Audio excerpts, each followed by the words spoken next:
ಭಾರತೀಯ ಜನತಾ ಪಕ್ಷದ ಹಿರಿಯ ನಾಯಕ ಮನೋಹರ್ ಲಾಲ್ ಖಟ್ಟರ್ ಅವರು ಜವಾಹರ್ಲಾಲ್ ನೆಹರು ಅವರನ್ನು ಭಾರತದ ಮೊದಲ ಪ್ರಧಾನಿಯಾಗಿ ನೇಮಕ ಮಾಡಿರುವುದು ಆಕಸ್ಮಿಕ ಅಂತ ಕರೆದಿದ್ದಾರೆ. ಕಾಂಗ್ರೆಸ್ನಿಂದ ಸದ್ಯ ಇದು ಟೀಕೆಗೂ ಕೂಡ ಕಾರಣವಾಗಿದೆ.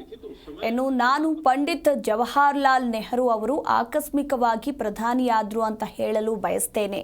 ಅವರ ಸ್ಥಾನದಲ್ಲಿ ಭಾರತದ ಮೊದಲ ಪ್ರಧಾನಿಯಾಗಲು ಅರ್ಹರಾದವರು ಸರ್ದಾರ್ ವಲ್ಲಭಭಾಯಿ ಪಟೇಲ್ ಮತ್ತು ಡಾಕ್ಟರ್ BR ಅಂಬೇಡ್ಕರ್ ಅಂತ ಕೇಂದ್ರ ಸಚಿವ ಮನೋಹರ್ ಲಾಲ್ ಖಟ್ಟರ್ ಹೇಳಿದ್ದಾರೆ. मैं तो यहाँ तक कहता हूँ कि Jawaharlal Nehru became the prime minister by accident.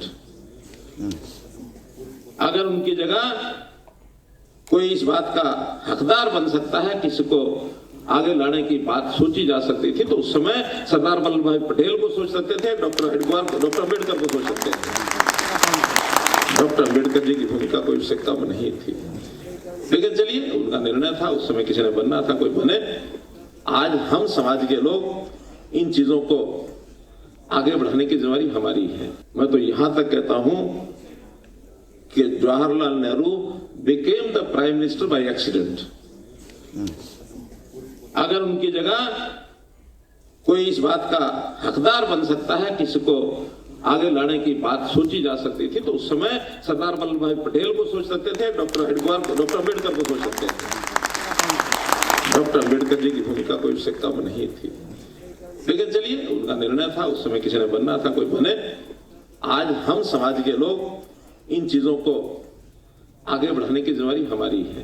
मैं तो यहां तक कहता हूं कि Jawaharlal Nehru became the prime minister by accident.